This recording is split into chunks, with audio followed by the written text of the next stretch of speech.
Some people ask the question of what good is math? What is the relationship between math and physics? Well, sometimes math leads, sometimes physics leads, sometimes they come together because, of course, there's a use for the mathematics. For example, in the 1600s, Isaac Newton asked a simple question. If an apple falls, then does the moon also fall?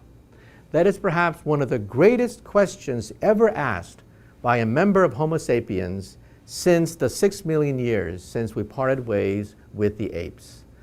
If an apple falls, does the moon also fall?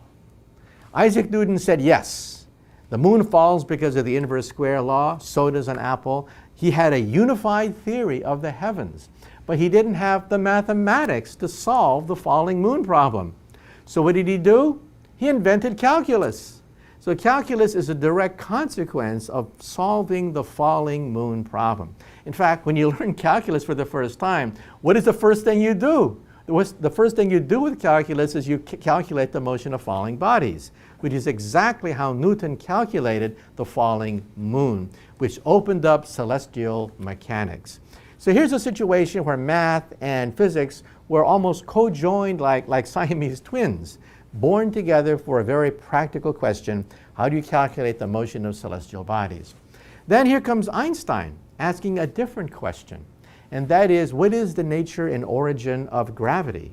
Einstein said that gravity is nothing but the byproduct of curved space. So why am I sitting in this chair? A normal person would say, I'm sitting in this chair because gravity pulls me to the ground. But Einstein said, no. There's no such thing as gravitational pull. The earth has curved the space over my head and around my body. So space is pushing me into my chair. So to summarize Einstein's theory, gravity does not pull. Space pushes. But you see, the pushing of the fabric of space and time requires differential calculus. That is the language of curved surfaces, differential calculus, which you learned in fourth year calculus. So again, here's a situation where math and physics were very closely combined, but this time math came first. The theory of curved surfaces came first. Einstein took that theory of curved surfaces and then imported it into physics. Now we have string theory. It turns out that 100 years ago, math and physics parted ways. In fact, when Einstein proposed special relativity in 1905, that was also around the time of the birth of topology. The topology of hyperdimensional objects, spheres in 10, 11, 12, 26, whatever dimension you want. So physics and mathematics parted ways. Math went into hyperspace. And mathematicians said to themselves, aha, finally, we have found an area of mathematics that has no physical application whatsoever. Mathematicians pride themselves as being useless. They love being useless. It's a badge of courage being useless. And they said the most useless thing of all is a theory of differential topology in higher dimensions. Well, physics plodded along for many decades. We worked out atomic bombs, we worked out stars, we worked out laser beams. But recently, we discovered string theory. And string theory exists in 10 and 11 dimensional hyperspace. Not only that, but these dimensions are they're supersymmetric. A new kind of numbers that mathematicians never talked about evolved within string theory. That's why we call it superstring theory. Well, the mathematicians were floored. They were shocked.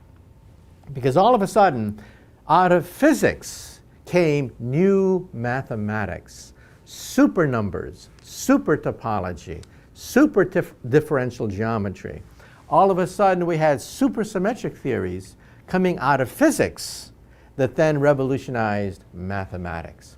And so the goal of physics, we believe, is to find an equation, perhaps no more than 1 inch long, which will allow us to unify all the forces of nature and allow us to read the mind of God. And what is the key to that 1 inch equation? Supersymmetry. A symmetry that comes out of physics, not mathematics, and has shocked the world of mathematics. But you see, all this is pure mathematics.